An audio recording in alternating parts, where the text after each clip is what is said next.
everyone. Good evening to everyone who's already in the chat.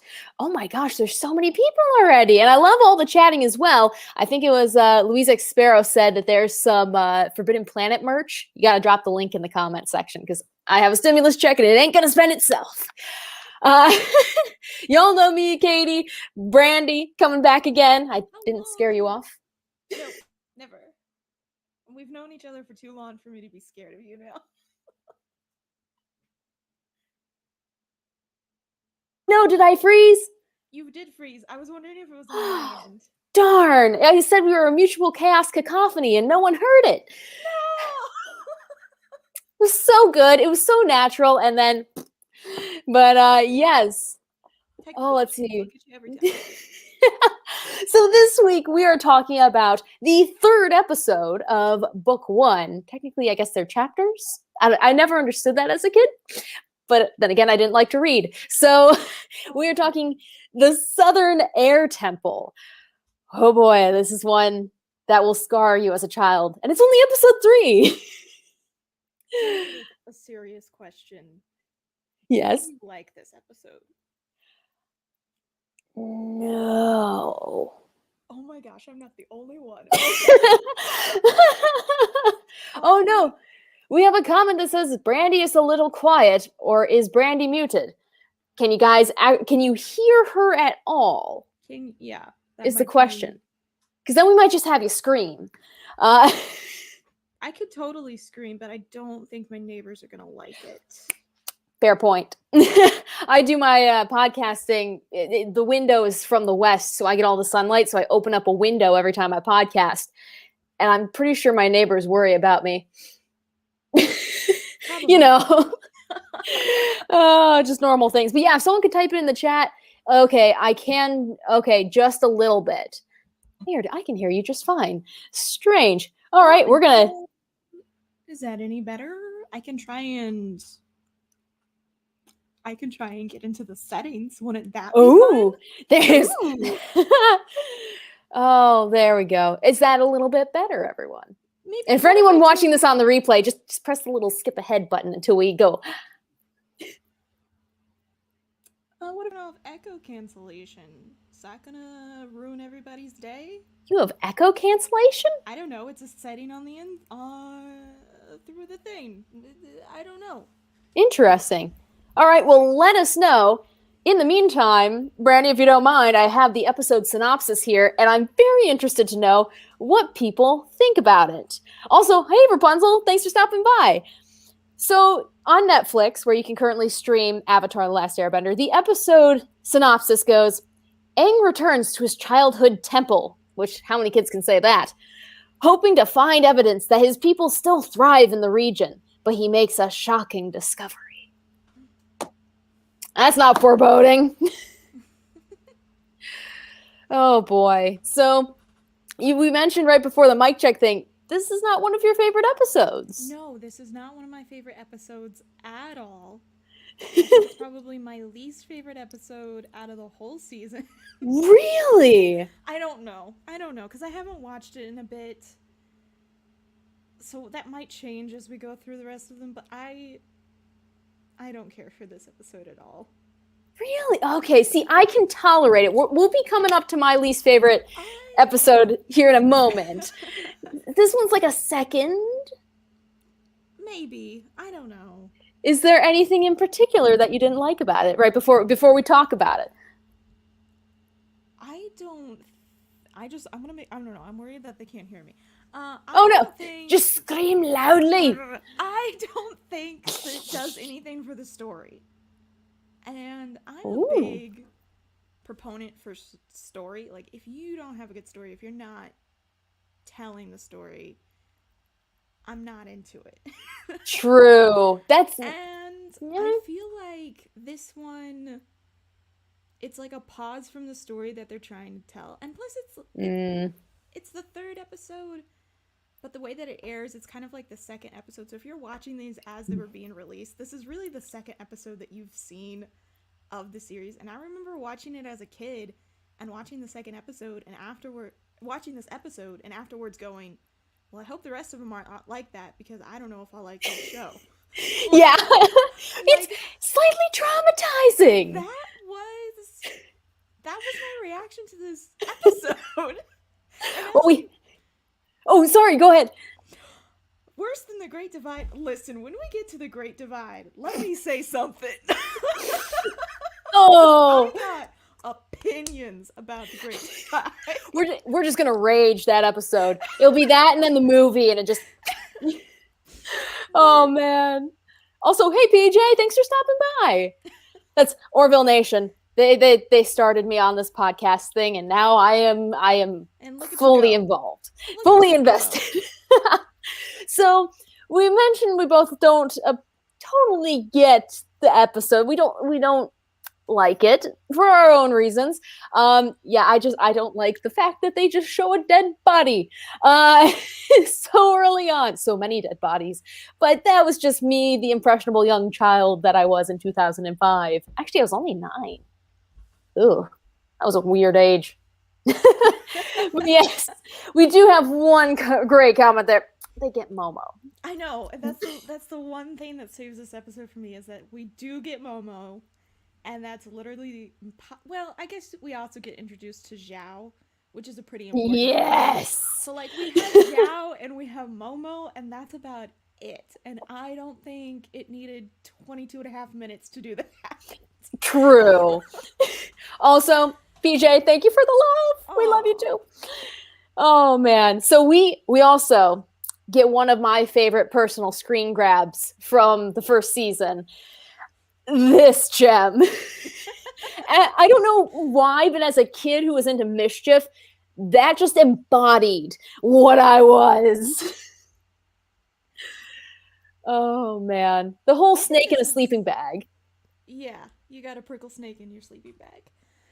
Do we ever see a prickle snake? I don't think we do. I think it's just one of those one-offs. Is there fan art of it? Probably. Yeah. Gosh dang it, I missed an opportunity.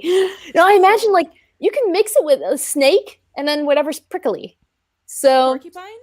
A porcupine snake? Now where would its nipples be? That's the question. Well, let's not get into that. You can do that on TikTok.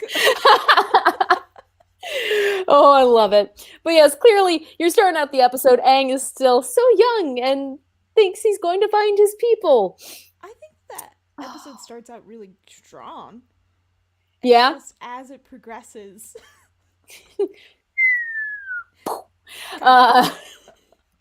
Like a firebender thrown off of a cliff. Yeah, this is it's a fun. It embodies what I personally like about the show, the fun part of it. Mm-hmm. Then it gets real. Oh yeah, Rapunzel pretty much gets it right here. I can click on the comment there. A lot to introduce. Yep, genocide, abandonment, ungodly power to kill. I mean, is it an important episode? Yes. Would I remove it from the series? No. Do I like it? No. Yeah. It's in a different dislike category than The Great Divide. Yeah. I'm not saying that I don't dislike The Great Divide. Well. But yeah, so we... Oh, go ahead. Oh, I'll just say, I'm going to hold those opinions until we get to The Great Divide. People writing down the schedule. Okay, how long until we get to this episode? Let me put it in my calendar.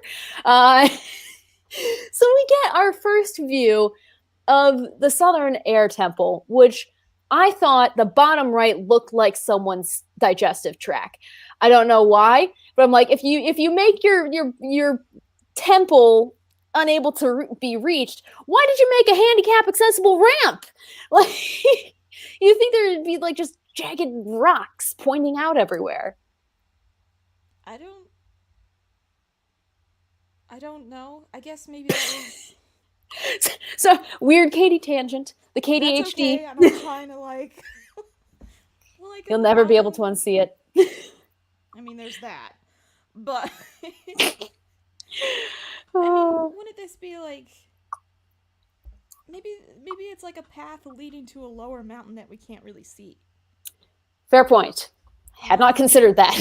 Yeah, like I feel like the path has a point. Now, overall design, we've only seen the Southern Water Tribe. What do you think about the air temple? I think the air temple's cool. Like, I'm glad that we get to see more of the world. Later on, we see more air temples as the series progresses, and like, I think other air temples are cooler than this one. Oh, yeah. I'm trying not to hate, but we are how many minutes into the episode now? Oh, like, no, yeah. I like it, and I think that it's cool that we get to see where Aang grew up, and you know, we kind of get to see what his life was like, because it has drastically changed over the 100 years that he's been missing. And yeah, like I think it's cool. I don't know. Rapunzel, you might be onto something. See, look at that. Look at that. Oh, that should go into our fan theory section here. But file that under it. Oh, that's brilliant. That's an excellent point. They built the path after the invasion. All right, I accept that. You just added to my headcanon. Also, hey, Gap, thanks for joining. So we have the main story, the A story that everyone's invested in. Mm-hmm. And then we get the one with the angsty teenager of Zuko totally flubbing it when it comes to making up a lie. Like, even Iroh. The amount of times I've pulled a face like that. I'm pretty certain I did this face at work today. So you're putting what on it? It's just, you can tell they're related, for sure. Oh my gosh. No, that, and then just, you get introduced to the absolute killer character of he went from Captain Zhao to Commander Zhao in this episode, I think. Yeah, I think Iroh is like Captain Zhao, and he's like, oh, it's Commander now. Right. And he's a commander. Yeah. For anyone who doesn't know, voice actor, Harry Potter fans, raise your wand and hide your house elves, because it is Jason Isaacs, Lucius Malfoy himself. Can we just talk about Iroh for a second in the background? Yes! Yes! He's just, oh my gosh. It's those little details. They say to never pause the Avatar. Pause it at this point. You get some gems. I can't remember what they're talking about here. He was talking about, so do you have any information on the Avatar? And like, it's the first time he pulls up the A word. And see, this is my personal fan idea. It's a theory. We're going to just shove this in here real quick, because I don't think it's right. But I feel like Iroh purposefully tipped all that over so Zuko could have time. Because, really? Like, Zhao asks something about the Avatar. Zuko's like, they've already established that they can't lie. And so Iroh's like, well, I'm going to just do my nephew a solid here. It's just, whoop. Okay, I'm glad we both got that. Yeah. No, I think you totally did it on purpose. Yeah, Gap, we've been having a problem with the volume.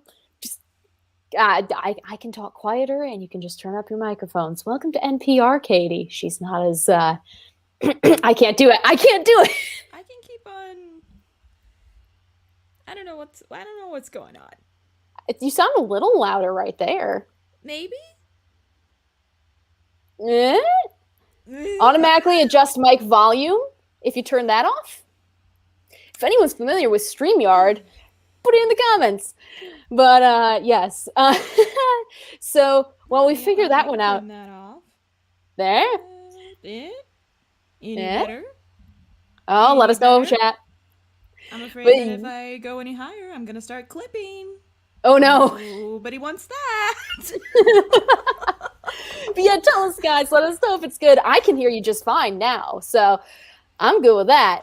And you know, one thing that I'm also good with, not transitions clearly, gosh dang, is finding gifts that perfectly embody that angsty teenager mood. Oh, son of a... It's not a freaking... Okay, so I'm just gonna click on it, and we're just watch the image on the right. I'm getting mad. Flames out. That wasn't as cool as I As a planned in kid- pre-production. As a kid, there was nothing I wanted more than to be able to do that. Oh, just totally. Could you imagine if Yeah. teenagers could actually like firebend? Everything would be on fire. Oh, the world as we know it would just be completely destroyed. Oh my gosh. Green, welcome. Hello. Hello. Oh, I'm loving all my Orville peeps coming over. This is great. So I'm interested to see how many people in the chat let us know. Do you relate to Angsty Zuko? Because I feel like a lot of the fandom does. Honestly, Zuko is the fandom. Zuko is the fandom, and the fandom recognizes that. Yes. Oh my gosh. The amount of fan art you can call through, holy cow. But anywho, I have to bring up this scene because it is probably in the episode one of my favorites. And it's because it kills me to watch it. You get to learn about the father figure for Aang. And he's probably dead. That was my first thought when I was a kid. Was, oh, well, he was old then. What's he like now?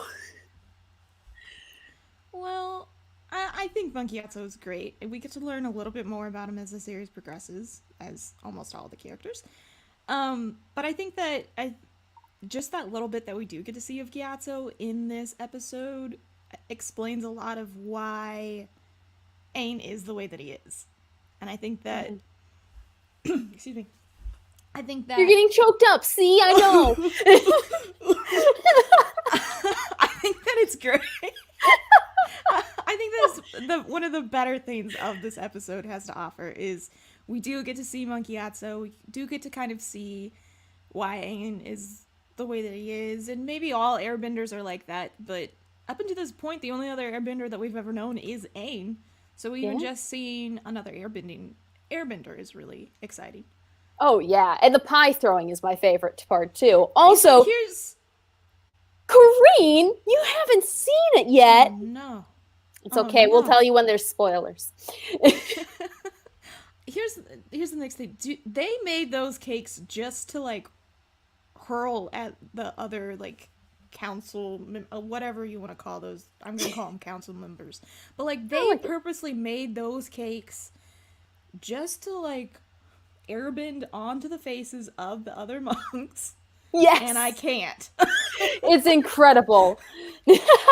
I got you, Corrine. And, oh, Brandi, sounds like Gap hasn't seen it yet either, which, not judging, but you should totally go and see it. Yes.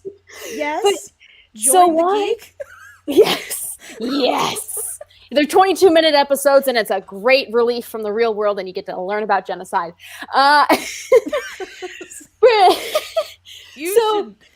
You shouldn't write the promotion for this series. I could rewrite all the captions. I'm telling you. But yes, it's called airbending because they can control the air. The show is about the 4 elements: earth, water, fire, and air. And you have specific nations that have specific people who can bend the element to their will. So like Aang is an airbender, so he can shoot air out of his palm force it away from his palm at will. It's incredible. And one of the other characters, Katara, we'll be talking about, she's a waterbender, which, oh my gosh, I'm so jealous. Do you know how much chaos I could cause if I was a waterbender in weather? I feel like air could also be into that, but that's your forte. True. I'll just be the avatar and just screw everything up. There you go. But yeah, you get all these different people, like earthbenders can control the rocks and sometimes, lava and all these other things. Firebenders can create fire, unless you're M. Night Shyamalan, in which case, out the door with you. But yeah, hopefully this helps. Oh, hey, look at that. Well said, Katie. There you go. Approved. Oh, we got Gap on the list. Yep. Awesome. Also, the series leaves you feeling hopeful. It really does. Agreed. Like, it leaves you feeling hopeful, inspired, like you just got hugged by your best friend. Like, yes, it is the perfect quarantine show. Like, even whatever weird phase we're in right now, binge it. Oh goodness. Also, I think there we go. Kareen, you'll be watching it. Just make your way through a few. Oh, don't even get Brandi started on Star Wars. Oh my god! Don't even. So like the Bad Batch happens in, it's a new series and it happens like May 4th. That's when it's being premiered, and I'm like, Yeah. Yes. Oh like, god. I can't wait. Oh, I can't wait either. And I'm not even that big of a Star Wars fan. I just need new content. I need more Star Wars. But so we learn about Gyatso, and Aang has this little bit of he has the flashback, and he learns, maybe I should go and check out and see what this whole secret room is that apparently will let me know everything I need to know about being an airbender and being the Avatar. I was not expecting this when I was a child. Were you expecting to see just statues? No, so like I wasn't really sure like what was gonna be in the room. I think I kind of fell for like the gag of like, oh well, maybe there'll be more airbenders or something like that, because like it is a child show and like surely there has to be something, and then it's just like statues, and I'm like, oh okay. And at first they don't even really know what the statues are, until like they're kind of looking at them, and then Aang actually recognizes the statue that he's standing in front of. That's Avatar Roku, which was the Avatar before him. And they're kind of like, well, why do you know that? And they're like, I don't really know. I just know, and that's just because it's Aang is reincarnated, so it's past life, and he kind of knows all of these. I think what's interesting, however, about this scene is that the statues, some people don't think that they're in order, because in one frame there's a statue that's by Roku, and it looks like he's an Earth avatar, but it's not Kyoshi. And so like there's this big thing of like, why isn't it Kyoshi, which is the avatar before Roku? Yeah. And I think it just kind of comes down to like it was an animation glitch, because like, stupid humans. Because like they're in a spiral, these statues, and so it kind of looks like the statue is behind Roku, but like there shouldn't be a it's like I just think that it was I think it was an animation glitch. And but, well, like, the creators have even said that, well, we didn't really have like the order of the avatars kind of figured out yet, but like literally the next episode after this is Warriors of Kyoshi, so I think true. I'm thinking maybe like the Fire Nation screwed around with it. But I also want to shout out Mountains of Elysium. Thank you so much for stopping by, hitting that like button. You are supporting our show and our channel, and I greatly appreciate it. Yes, thank you so much. Also, Gap, you don't feel so alone now that you haven't watched it. Trust me. You know what? If you haven't watched it, there's literally no shame. Do you know how many things I haven't watched? The list could go on and on. So please, like, don't feel like that. Everybody is welcome, especially in the Avatar fandom. Oh yeah, this is one of the least toxic fandoms, I'd say. Just from like getting into it, a lot of people are very kind. So, haha! If you're a Star Trek fan, migrate. Oh heavens! But yep, Rapunzel, same idea. The statue might be on the row behind, or yeah, it is a little weird. Yeah, but you know what else is weird? Not putting nameplates on freaking statues. My gosh, this is going back thousands of years. How the heck are you supposed to know everyone's name? But hear me out. So the other like temples that are like about the Avatar and stuff like that, they only have like a handful of avatars in like their murals or what have you, but only, and we don't know because we haven't seen everything that the Avatar universe has to offer, but like this is really the only place that you see statues of every single avatar that has ever really been a thing. And so I don't wonder if it's something about the monks where like they literally have to like learn the names, and like they know, and maybe that's just like something that they do, because like I mean, I think that'd be totally reasonable. I think you either play airball or do that. And so like that's just another thing that's kind of been lost from the culture itself, is because out of all four of the nations, Air is the most spiritual, and it does seem like they do have that most, like, connection to the Avatar, maybe. I don't know, but they're definitely the most spiritual out of all 4 of the nations. Also, we have Gap. How many seasons of Airbender, and are they still making it? That's the real question now, isn't it? That is the real question. So there's 3 seasons for the main series, which is Avatar: The Last Airbender. And then there's 4 seasons of Legends of Korra. Oh, I forgot there were 4. Yeah, there's 4. Okay. Yeah.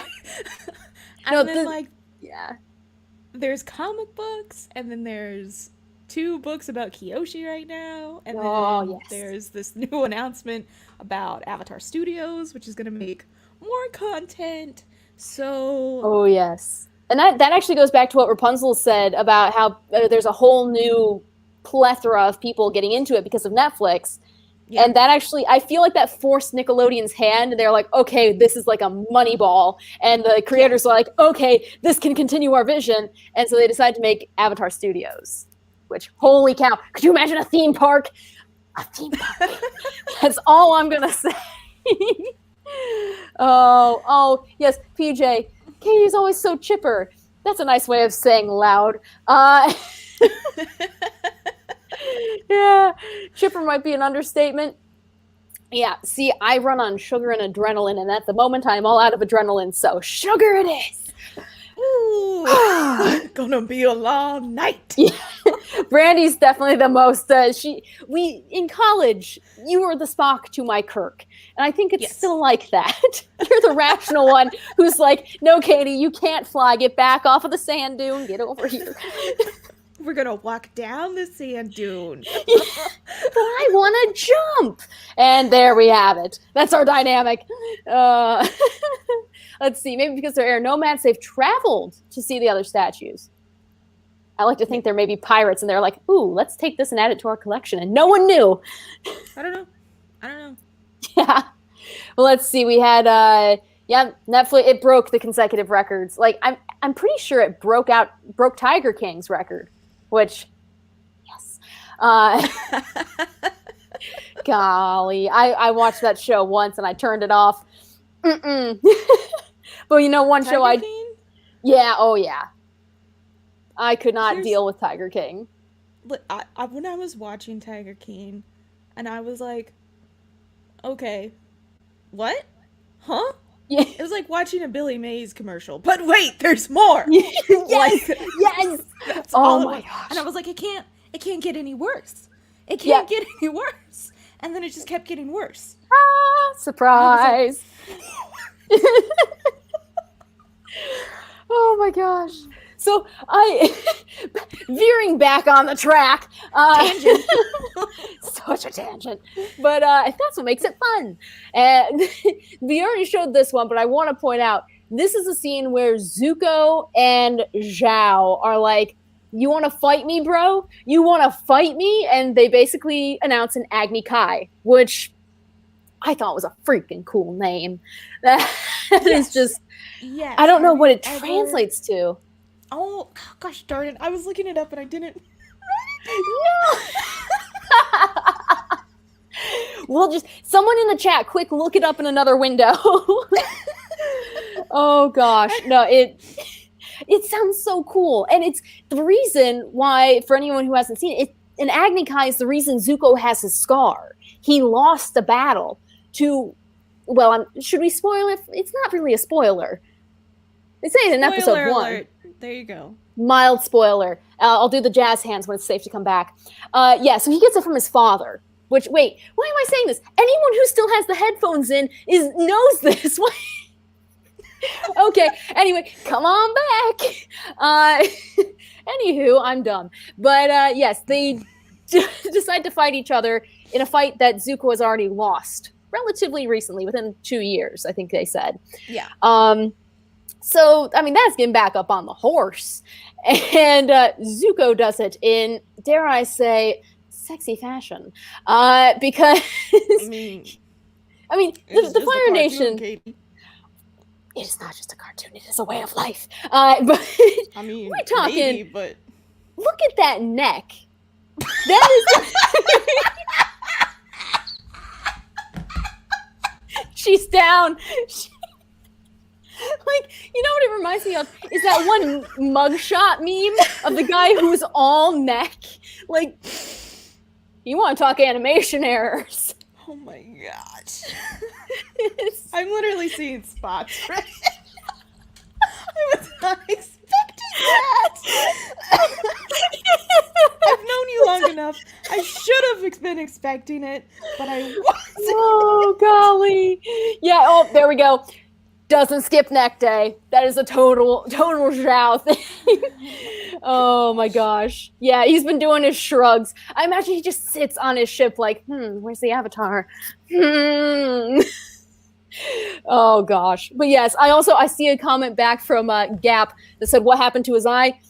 In the battle, he lost, and without mercy, his own father, it's not a spoiler, really. It's in all the promos. His own father just basically burned half his face off and sent him into exile to look for the Avatar. So that's why he's going after Aang, the Airbender. And that's why he also probably was a little too eager to get back into this fight.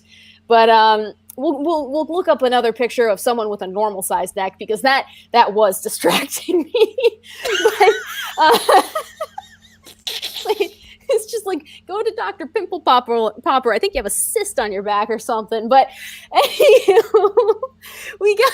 I broke Brandi.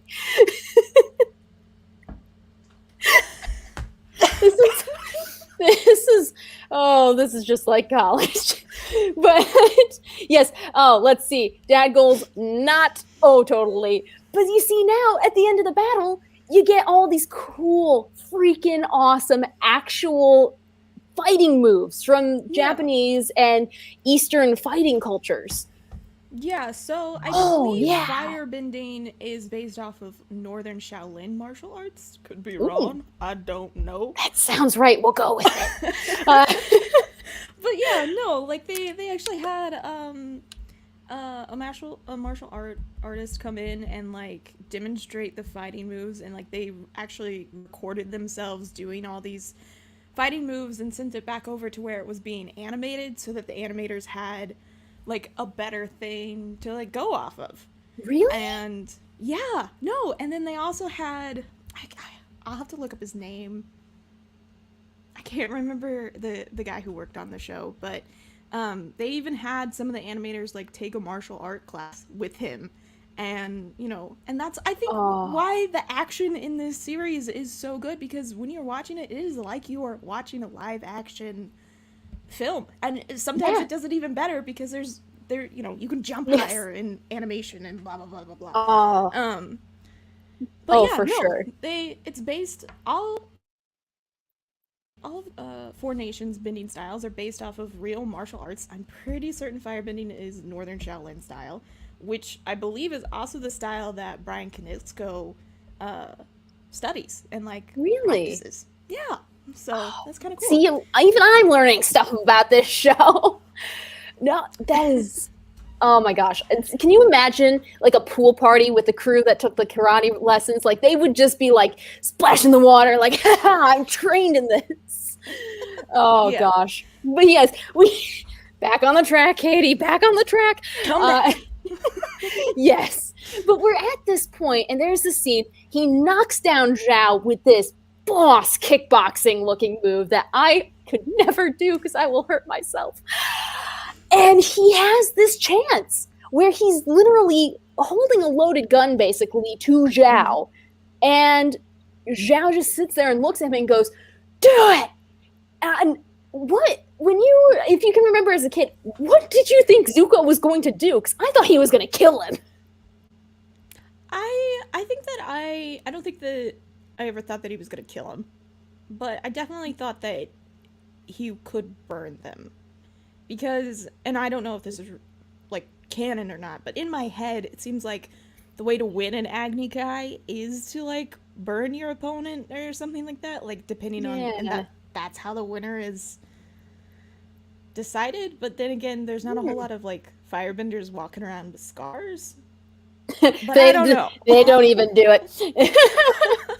I don't know. quick shout out to Kareen. Thanks for coming and chatting. Bye. Go watch the show. It's great. Yes. Oh, let's see. Oh my gosh, we got Jacob the Archer Barton. You hit the bell. Thank you. It's a little ding, ding, ding. I should get a little triangle just anytime we get someone new. Just. Okay. Oh, I love it. That idea. It'll get Oh my gosh. But I'm glad that you. Oh my gosh. I can't even go on without. Do it. You know, that's about it. That's about right. Yeah, no, but he doesn't. He freaks us all out and just blasts the ground next to Zhao's head, which that was a relief. But then you get this scene, which I'm praying that I actually pulled a screen grab for. I think I did. I have faith in you, Katie. Oh, that is horribly misplaced because I didn't. Corner of shame. But yes. All right. Zhao, shame Katie. Yes. Just write out shame, put it in the comments. Oh boy. But basically, Zhao gets back up off of the ground and goes, screw you, kind of a thing. Can't say that because it's Nickelodeon, but some semblance. And he tries to attack Zuko as he's walking away. Yeah. I still to this day I'm like, coward! Well, and then, like, also, like, we had, like, the only reason why Zuko doesn't even get burned is because Iroh's right there, and he bends the fire back, he grabs his foot, pushes him down, and he is like, you know, even though my nephew has been banished, he still has more honor than you, or something along that line. You got that word for word! Are you serious? You did! Oh boy, we're really into the fandom now. Listen, that you don't understand. I want to know. Shame. That's right, Brianna. Shame, Katie. Indeed. But, like, I don't even know what I was going to say. Oh, I know what I was going to say. Imagine what could be in my brain. Like, yeah. I could have the cure for the common cold and not know it because I've dedicated at least 20% of my brain to this. That is, but then you do know the cure for the common cold. It's frozen frogs, which we'll get to in a later episode. You're absolutely right. That episode is going to be freaking insane. We're talking about war crimes of a cat. So stick around for that one, y'all. I got ideas about that. Oh my gosh. Well, let's go from so much fun and jubilation to one of the most traumatizing things that you can ever experience in this show. And it all shows it right here. Because Sokka and Aang still screwing around, having fun at the air temple, and they chase after a lemur they see, and they come into this room. Aang gets there first, Sokka gets there second. And, well, this is what we see to start, or with Sokka. He's like, hey, it's okay, man. Then he looks at what Aang is looking at. Keep in mind, at this point, Aang still has hope that his people are still alive. Pretty sure this freaking crushes it out of his soul. And I cry. Aww.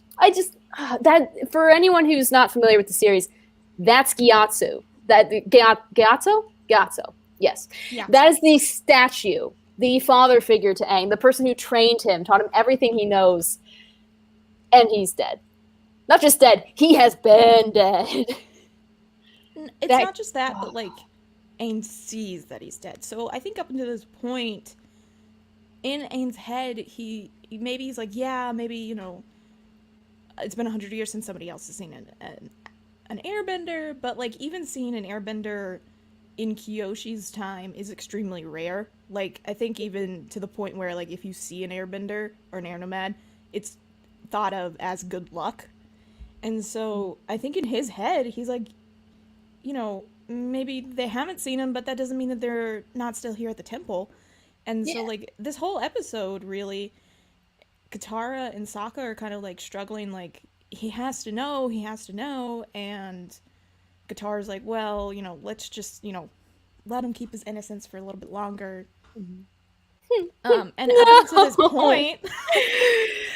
up until this point, like, I think Aang has just been clinging to the, like, oh, they're hiding somewhere, or maybe they're not at this temple, maybe they're somewhere else, and stuff like that. But just seeing Gyatso there just solidifies everything, and he's like, wow, I really am the last airbender, because up until this point, Word I for word. believed that.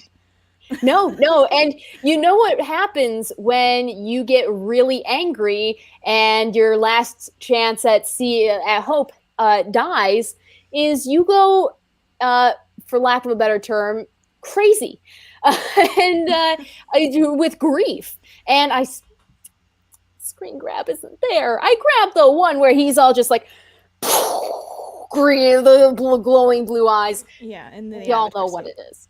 But he goes into the Avatar state, and I don't know about you, but this goes on with what William just said. It was well written and very memorable. Definitely. Sokka and Katara, the waterbenders that are traveling with Aang, they just met this kid, and they're telling him, listen, we know everyone you know and love is gone. We're your family now. We'll be here for you. We aren't going to replace, we are going to be here for you. We know we can't be Gyatso and your people, but we're your family now. That's what gets me.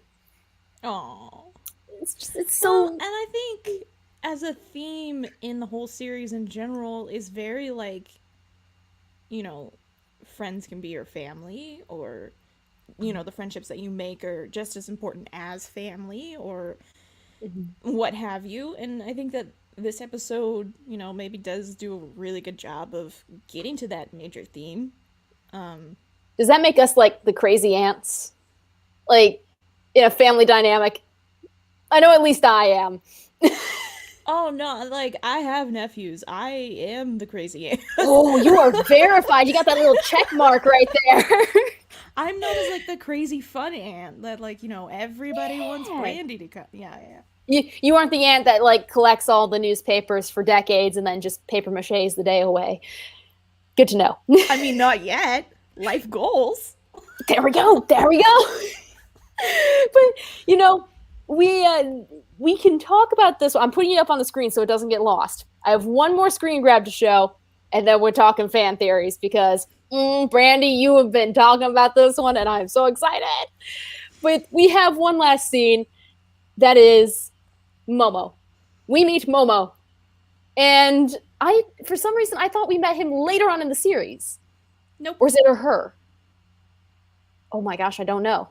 I'm pretty certain Momo is a boy. I think so. Does it even matter? No, it really doesn't.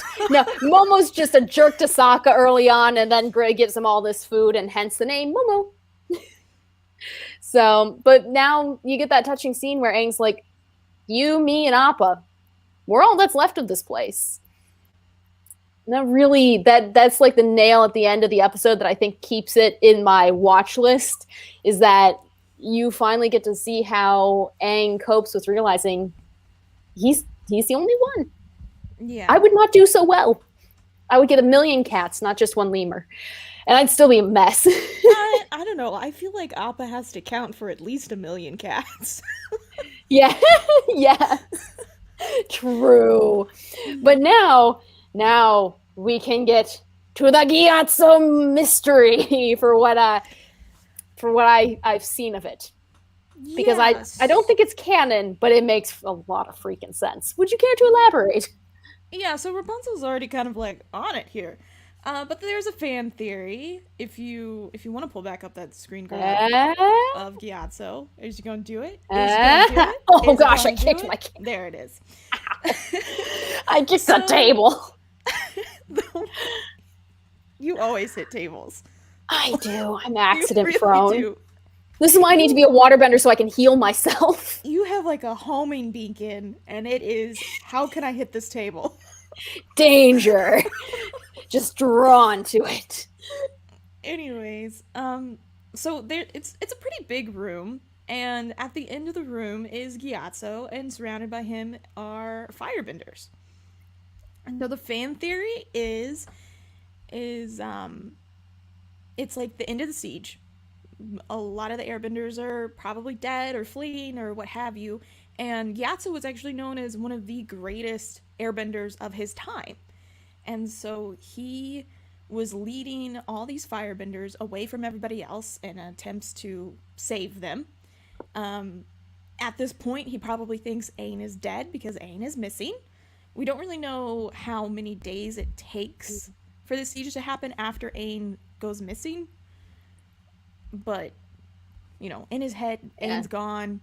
There's really no more hope. So he puts all his cards on the table and leads all these firebenders into the room and basically sucks all the air out of the room, therefore suffocating all of these firebenders and sacrificing himself.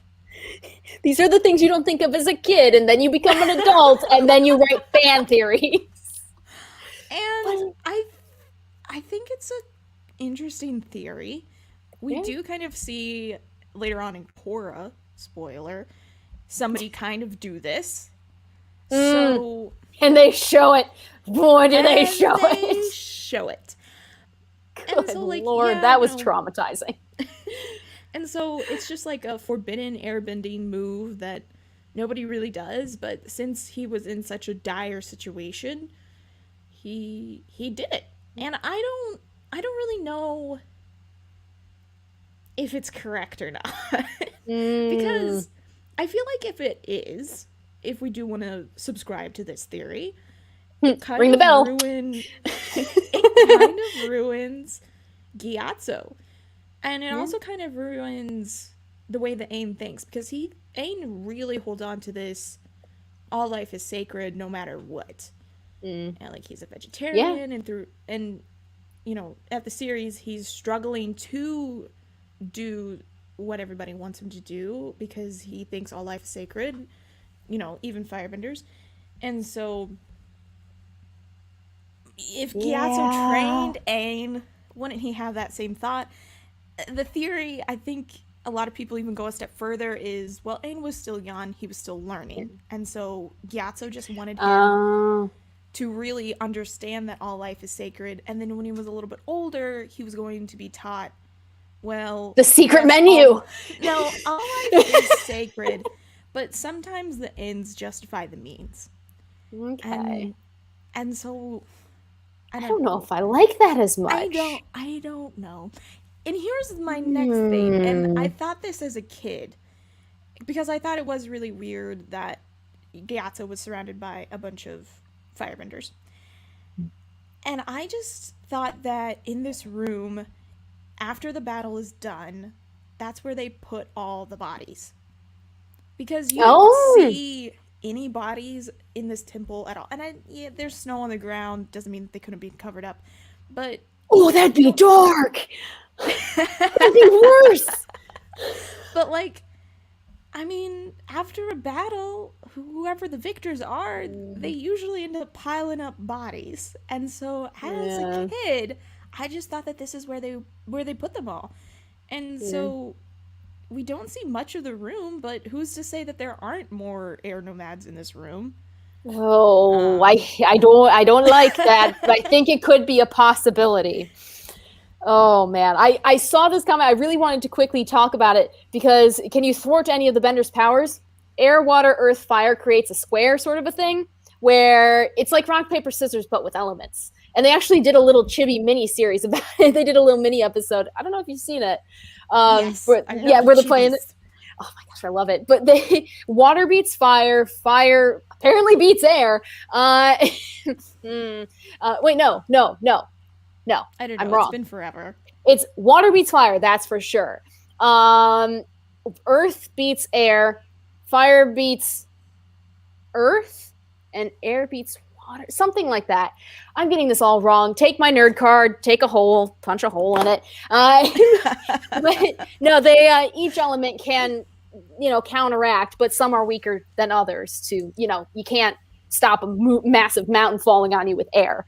So there's ways to counteract it, and then there's Legend of Korra. But we won't talk about that one just yet.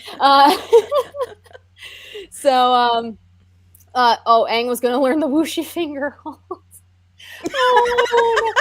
That means Poe is an airbender, and I can't go into that. Yes. But yes, just to veer back onto the track with the mass body thing, I thought maybe like for a counter theory, maybe Gyatso was like taking them away from the temple to give others time to escape, and like, you know, they're like, oh, it's the big guy, he's got a necklace, and so they all go after him. This is why I don't cover news, because I can't cover serious things, but they chase after him, and then he gets cornered and he realizes, you know, that's it, and then they just like, well, I guess they wouldn't mass execution him with fire because he still has his clothes on, which that would have been gross if you just a skeleton without clothes. Like, no. But like, you can see it's a little tattered, so maybe they stabbed him. Yeah, and then that's the Maybe. I think I kind of forgot, but the theory does kind of touch on that, is that in this room there are no scorch marks. And so if all the air was brought out of the room, you can't make fire. Oh, yes. Okay. And also, that would make sense why he looks so peaceful and all these guys are just like, yeah, because I mean, I've never suffocated myself, but in movies, when people they're like on their knees. So, and a lot of them are on their stomachs. I'm not saying the theory isn't wrong. I'm just saying I don't know if I like it a whole lot. Maybe they like just like fell to their knees and then just went like smack down. Like, I don't know if that's Who knows. Either way, it's a mass grave and it's just, oh my gosh, it kills. Also, we need t-shirts.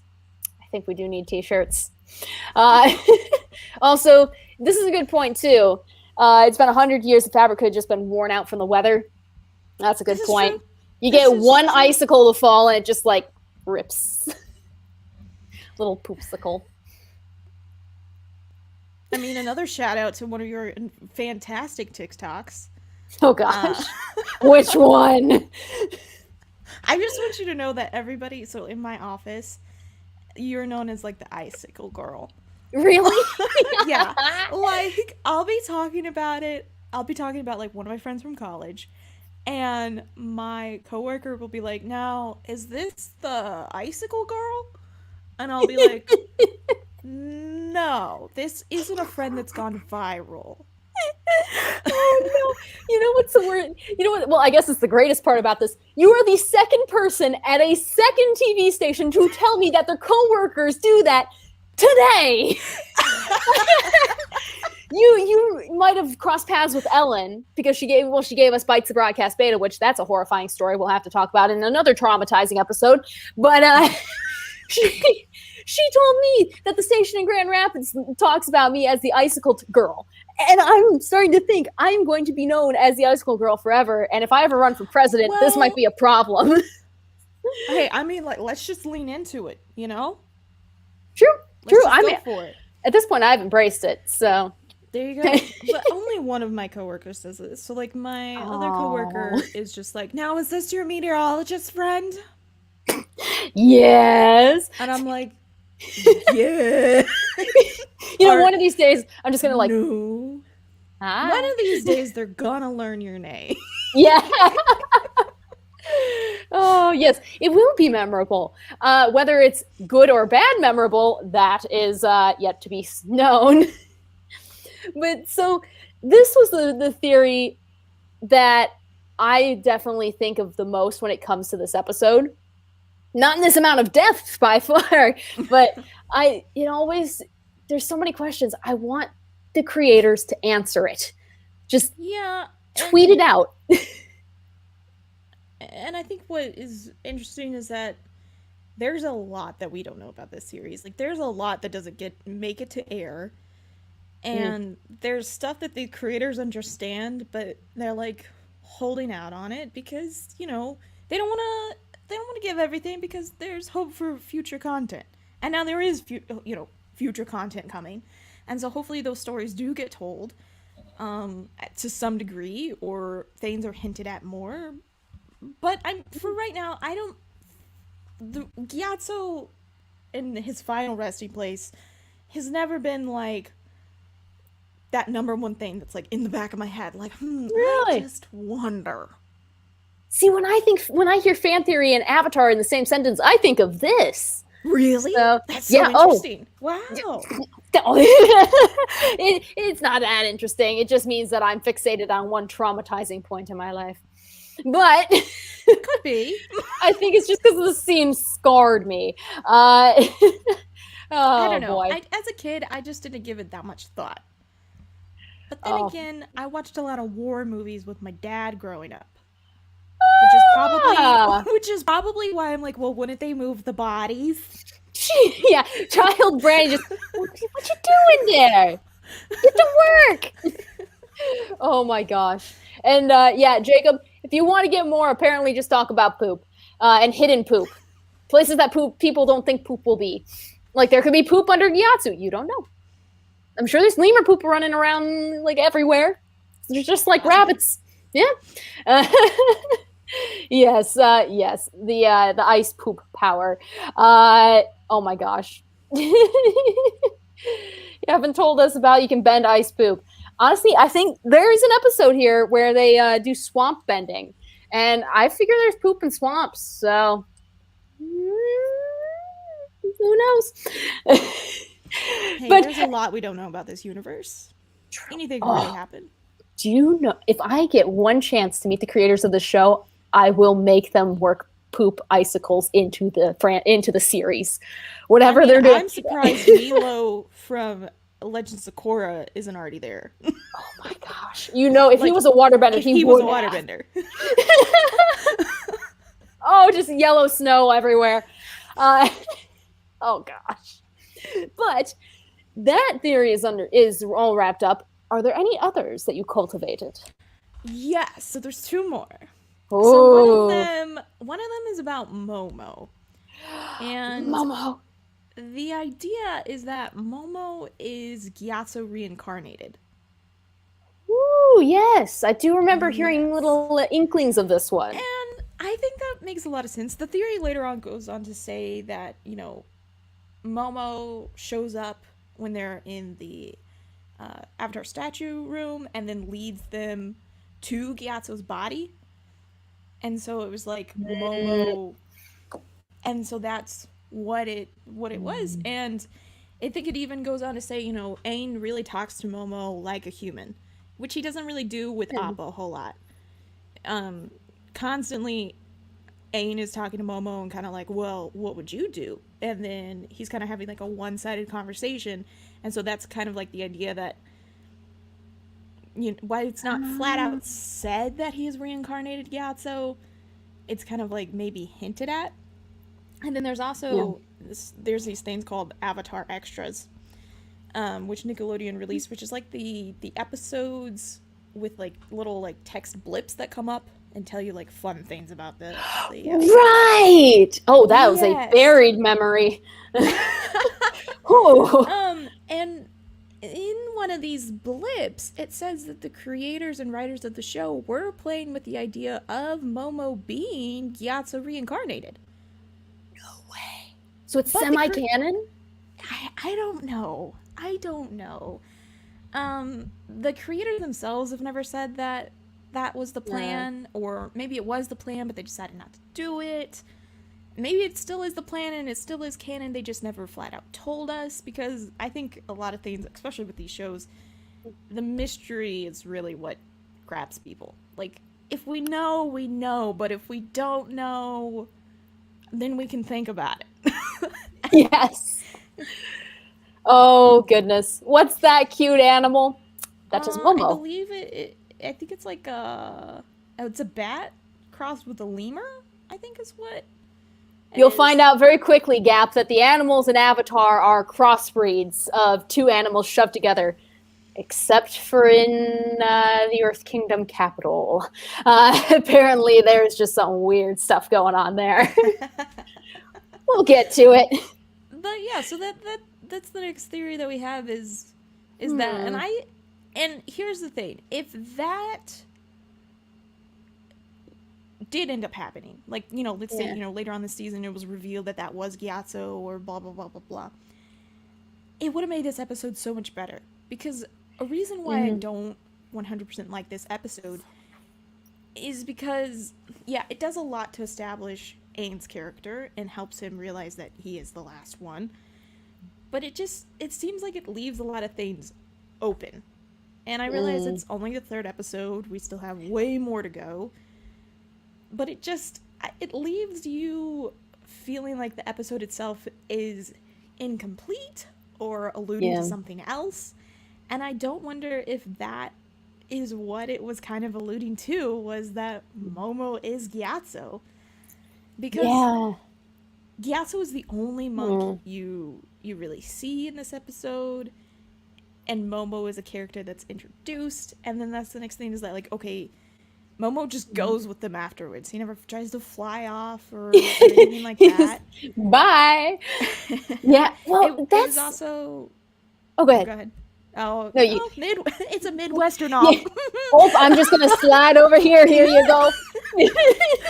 But no. So I think that the creators also had like this idea that the way the monks used lemurs were to like fetch things, to like fetch their staffs and stuff like that. They're like Harry Potter owls, I suppose. But yeah, I don't know. That's what this episode does, is it leaves me with a lot of questions, and it feels like it's incomplete. And I don't wonder if that's just left over from them toying with the idea that Momo is Gyatso. They put a little rope out there, but didn't tie it into a knot and put it into canon. Yeah. So I don't know. Personally, for me, I always just thought Momo was like just a weird lemur that kind of saw Aang and was like, haha, someone that's fun. And because that's what I would do if I were a lemur. But I'm not sure. I'm not sure how I like that Gyatso one. I kind of like that he's just in the spirit world throwing pies at people. I mean, this is true. And I'm not saying that Momo as a character is lacking, because he's not. Oh, no. I like Momo the way that he is. He got sass. Yeah. And you know me, I like the sass. Yes. Oh, man, there's a t-shirt. But show me that sass. I'm done. It's just a picture of Zuko. This is why there's 2 of us. We're like Team Rocket. It's double trouble. Oh gosh. But yeah, also, so that's... Oh, sorry, I just had to say hi to Netters. Thanks for stopping by. Oh my gosh. Oh, here's a good one. But the studio wouldn't let them state Gyatso is now Momo. Could have said it was too religious. Yeah, I feel like they realized maybe after Avatar had its run, its 3 seasons, when they came to Legend of Korra and said, hey, we want to do the same thing but more modern and with teenagers, like, you know, not preteens, teenagers. Hormones and everything. Hormones and hair. That's it. And they were like, we're going to do all these things. And it's a little dark, sure, but it's really philosophical, and it worked last time. And I think that's why the executives kind of let Korra just go wild. And then they were like, oh, we can't show this on air. Online. And I don't know. Hopefully they'll figure it out, because I do like the balance of, you know, showing the spiritual side of Avatar and experiencing, you know, reincarnation. Like, that didn't make me any less of a Greek Orthodox Christian. Like, no. Like, it doesn't have that big of an impact. It explores your worldviews. Yeah, definitely. I think Avatar does a really great job of, you know, opening the world to other points of views. And yeah, you know, Aang is reincarnated. Who's to say Momo isn't reincarnated? You know, and all this stuff. And I don't think that it ever really affected the way that I view the world spiritually, or the way that I was raised or anything. Like, it was just a show. It was a cartoon. And I feel like that's a lot of things adults don't realize, is that, like, yeah, it's just a cartoon, but, like, kids, we're gonna just look at it as a cartoon. It's a cartoon. It's a new world. It's a different world. Things are weird there. Like, you can bring up anything. That's kind of like the nice envelope of sci-fi and fantasy and anime, for sure. It's like, yeah, it's totally removed from our world, but you can relate to it and enter that world. You aren't going to necessarily think, oh, this is the truth of everything. Like, it's just another view. Yeah. And also, like, oh, go ahead. Well, I was just going to, building off of that, we know that this isn't our world. Like, we know that it's a made-up world. Like, they can believe whatever they want. And, like, even in this world, you can believe whatever you want. Like, yes. I don't care. Yeah. You don't hurt me, I don't hurt you. We just enjoy. If you want to be a furry, you can be a furry. Like, go for it. don't. Oh, I don't think any of the guys from work watch my stuff, but oh my gosh, there's one of them. We think he's secretly a furry, and we have fun. It's great. It's great. He's not a furry, but we secretly wish. Also, just probably like Max World Entertainment. Welcome. Also, yeah. Would you want to be a waterbender? Yeah. Yeah. Would I want to be a waterbender? Yeah. If you had the option, would you choose to be a bender? Oh yeah. Of any kind, of any animal. I would be Earth. Okay. Yeah. You are very grounded. You're like you're. Here's the thing. If I'm gonna be a bender, I'm gonna be Earth. But if I'm a character, I'm a total Katara, and I can't get away from it. Yes. Oh my gosh. Yes. I'm like, I try so hard. Yeah.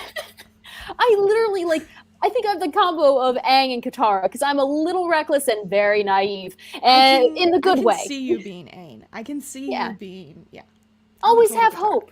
So you could tell me that the entire world just burned in a flash of a second, but I'd be like, it's fine. There's still In-N-Out Burger. It's okay. There's a Culver's down the road. No, that's not gone, right? Like, that's how I work. So, oh yeah, no, but I'd totally be a waterbender. Oh gosh. Let's see. Oh, I see another one, Jacob. New Team Rocket. Oh, I covered you up, Brandi. I'm so sorry. Oh, that's okay. I got Mike Wazowski'd. Oh no. That's cool. I'm on TV, Mom. Oh my yes. Oh my gosh. Prepare for trouble and make it double. Oh wait, you read one and I'll read the other. We'll do the switcheroo. Do you want to go first or do you want? No, you take it off. Okay. What are we doing? We're reading it in the Team Rocket voice best we can. Prepare for trouble. And make it double. To protect the world from devastation. To unite all the people within our nation. To denounce the evils of truth and love. And then you can just do a laughing emoji. Haha. Oh no, wait, you can't see it because I'm Mike Wazowski'd. Oh, Team Rocket would not hire us. We would not be on Team Rocket. Are you a Pokemon fan? No. That explains it. Sorry, that was totally weird for you then. You know, I rolled with it though. I made it my own. You did. You would be the perfect theater person. I didn't want to ruin the experience for anyone else. I'm sure the chat appreciates. Oh, the chat was like, that girl don't know what she doing. And then they're looking at Katie just like, okay, Katie. Someone take away her sugar. Brandi is totally James. Alrighty. Yeah, I could totally see that. You have that fabulous flair to you. I don't know who James is. Just look up the best of James on YouTube. It's fantastic. But you said I just feel old. Oh, you're the same. You're practically the same age. Yes, kind of. Yeah, no. You know, but I'm just saying. It seems like it's really showing right now. Yeah, it's fine. Well, there's no age in Avatar. There you go. In the fandom, there's no age. But speaking of the fandom, I hear there's one more fan theory. So, I don't know if you want to call it a theory. This is just like an idea that I've had that I kind of picked up on the first 2 episodes, and then it kind of like popped back in my head watching this third one. And the idea is, and you got to tell me what you think. Do you think the only reason why Zuko has his ship and his crew is because of Iroh? Like, it's technically Iroh's ship. It's technically Iroh's crew. Yeah. It's Iroh's resources that are being used to help Zuko. Because Zuko was banished and told to do, like, this impossible task. Why in the world would they being the Fire Lord, give resources? They're in an active war. Why even give one ship away to somebody that you really don't want to come back? Oh, see, personally, my first thought is maybe the second Zuko spoke out and they were like, okay, we're doing an Agni Kai. Behind the scenes, Iroh went up to the Fire Lord, Zuko's father, and just said, you know, what are you planning? And he might have very well just offed Zuko. Clearly he favored Azula. So, I mean, I get the whole you want an heir and a spare, but, you know, you could get rid of Zuko pretty easily. And so, and I figure that would probably, you know, make sense in a logical way where you don't want someone to fight for the throne. So maybe Iroh convinced him, you know, hey, no, don't kill. I will banish him. I will go with him. He'll be dead to you. Just don't kill him. And like maybe pulled the whole heir and a spare thing. I don't know. Perhaps. I think Iroh definitely had a hand in making sure he wasn't dead. Maybe. I can see that happening. But I don't know. And then like here's the next thing. Yeah, it does. Here's the next thing. Oh, sorry. I keep pulling up new comments just so I don't lose them. No. That's okay. I just get really distracted. Yes. But I think that this is also interesting. Is Zhao calls Zuko Prince? Oh snap! He does. Yeah, he's like, oh, Prince, the banished prince, and then like even when he's like, so Prince Zuko, and stuff like that, which I find interesting. I'm sorry. It's okay. You're getting called. Someone disagreed with you. Like, what are you saying? No. I don't know.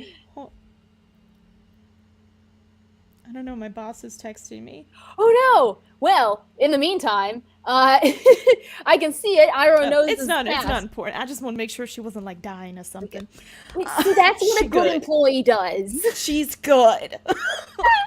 I'm so glad. That would have been a horrible way to end the episode. Just boss trouble. I gotta go. Oh my gosh. I don't even know what I was thinking. Oh, we were reading these comments. Yes.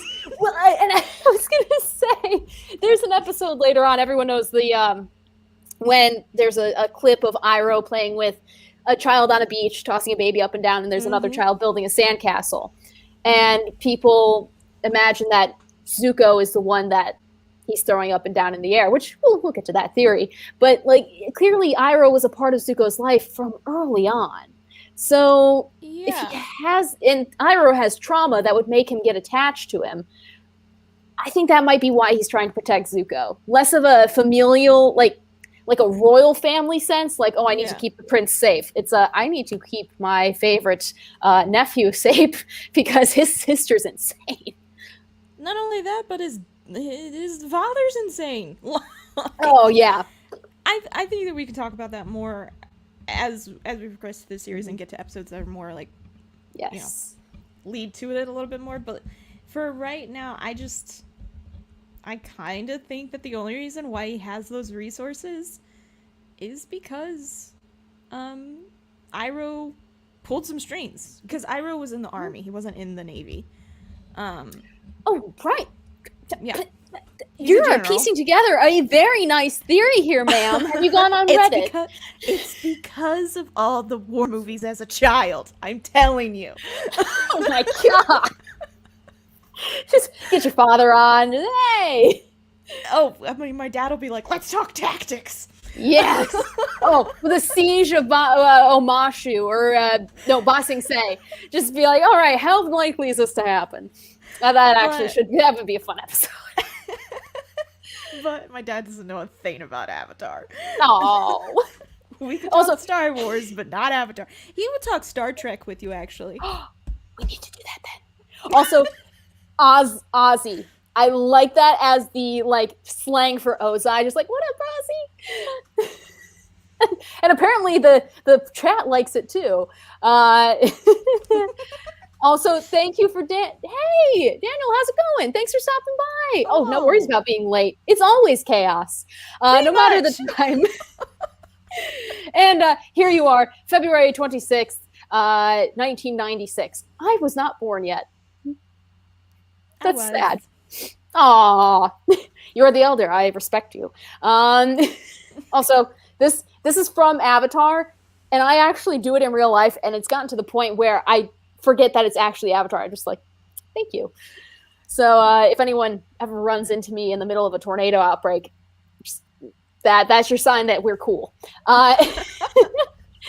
But if those are your theories, I have 2 pieces of fan art to show, if that's all good. If anyone has any other questions or comments or chats or anything you want to get in, pop that in, because we are nearing the end of the episode for us and the actual show episode. But I wanted to show this because I've actually seen one of these artists at a convention. And I believe it was this one. I think it's Katana Sonata.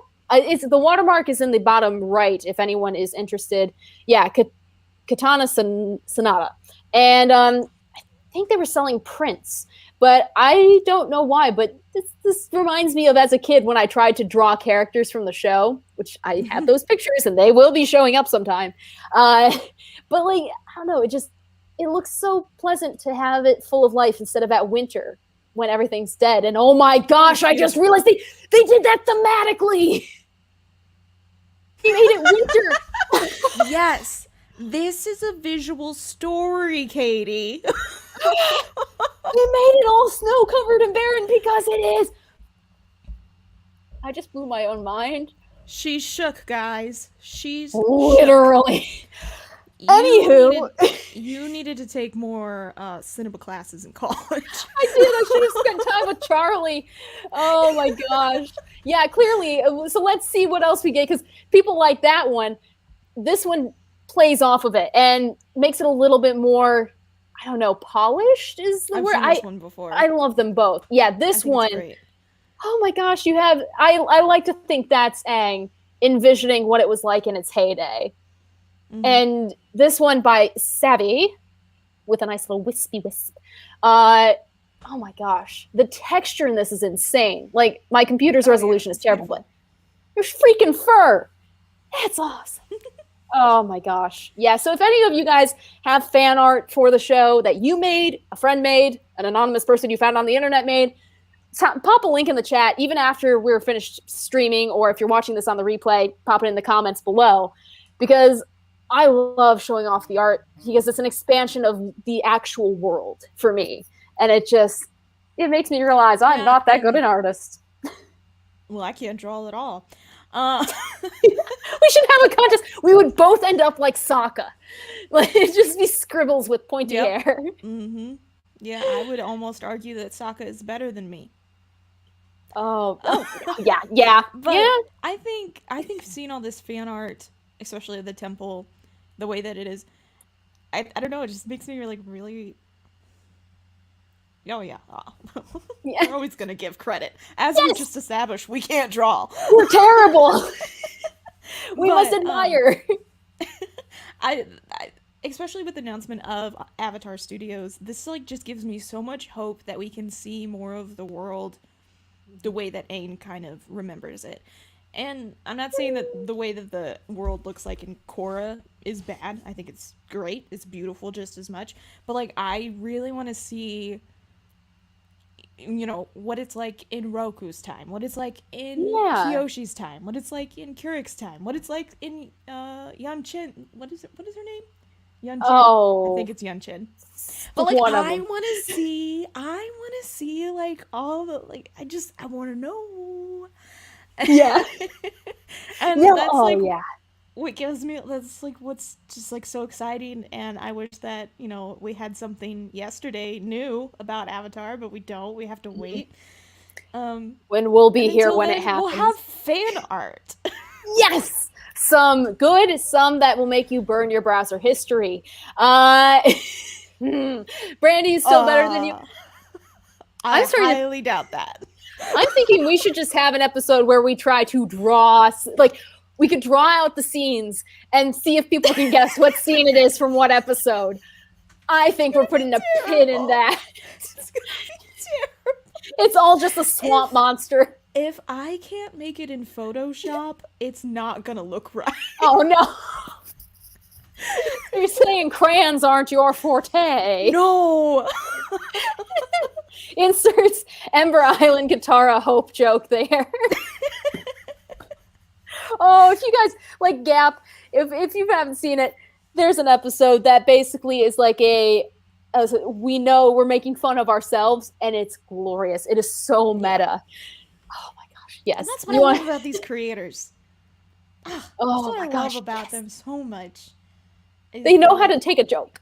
They know how to take a joke, and like even some of the like DVD extras that they have or commentary that they do, they're like, oh wow, like it's so interesting to watch commentary with them because they're like, oh man, we pulled that off. What? Wow. And it's so cool because I do the exact same thing with like the stuff that I make. I'm like, how did I do that shot? How did I do that? Happy accidents. That's what I say all the time. Oh my god. Happy little accident. And Rapunzel, you got another great one. You want to meet their animal guides. I think that would be cool. Well, we know Roku's was a dragon. I can't remember his name. Right. And it was the red dragon thing. We saw it at the volcano. If you read the Kyoshi books, maybe you'll meet Kyoshis. I bet it's a salamander. I can neither confirm nor deny. Oh. Well, now I'm going to Google that. I just don't want to ruin it for the chat. Good call. Also, emojis are a type of artwork, so Gap, technically that works. Yes, it is. Oh, I love it. All right, well, I think that's about it. Holy cow, how has it been an hour and 20 minutes? I don't know. This is just us babbling. Thank you all for joining it. We got on a lot of tangents. I should go back through one of our episodes and make like a tangent tree and just see how messy it is. It's got to be terrible. Oh, gosh. Oh, my gosh. I love it. So I got to say, for everyone who's been in the chat, we're talking Gap Stargate, William Jackson, Brianna Cassida? Yes. Let's see. We got Rapunzel. We got Jacob. We have Daniel. I'm going through all these names because my heavens, Max World Entertainment. Of course, we have PJ from Orville Nation, Netters. The amount of support that y'all have been giving is just incredible. Like, we're having fun, and we're glad y'all are having fun too. So yes, thank you so much for joining us and listening to the mad speakings of two women. Yes. Oh, they're going to get madder. Oh, just wait. There's a couple of episodes that I've been cultivating, like writing notes about, like, oh, I'm going to go off on this. Mm-hmm. So the Miyuki episode. There's literally a folder. The Miyuki episode. That is going to be insane. The cat. Oh, Miyuki. Yes, Miyuki. Yes. I was like, maybe I'm not hearing her right. I was like, oh no. Like you could see the gears. They weren't turning. Yes. When we get to Miyuki, all like the gloves are off, y'all. Yeah. Start thinking of war crimes that a cat could commit and then come on back. Thank you thank you, William. Oh, yes. Oh, yeah, I had to read names. Okay, this is another little side tangent. I promise it's short. But at work, we did this thing called the water cooler on air, where we get a random story that's fun and quirky, and we just shove it in the middle of the crap. And that's just awful and terrible, like the world crumbling around us. And we're like, here's a bunny. Its name is Saber. I don't know. But we were talking about the volcanoes in Iceland. And for some reason, my producer thought it was a good idea to just have me say Reykjavik, but spell it in the Icelandic spelling. So I'm sitting there live on TV, like, I think it's Rajavia. Why didn't she give you the phonetic spelling? I feel like that's standard producer. Everyone in the control room and my co-anchor knew I was going to fail. And that's how we get our kicks in. That's what's happening behind broadcast TV. It's just a bunch of people who are like, how can I make the on-air talent stumble? Yes, without getting an FCC fine. And that's the real game. Oh my gosh. Oh, yes, it really is. Oh, thank you, everyone. Thank you, everyone, saying bye. This was fun. See you guys next time. We'll be back next week. Oh, and it sounds like Jacob will be too. Thanks, guys. Bye. And there's the end button. And I'm starting to think that's the way I should end every episode, just clicking, oh, there's the end button.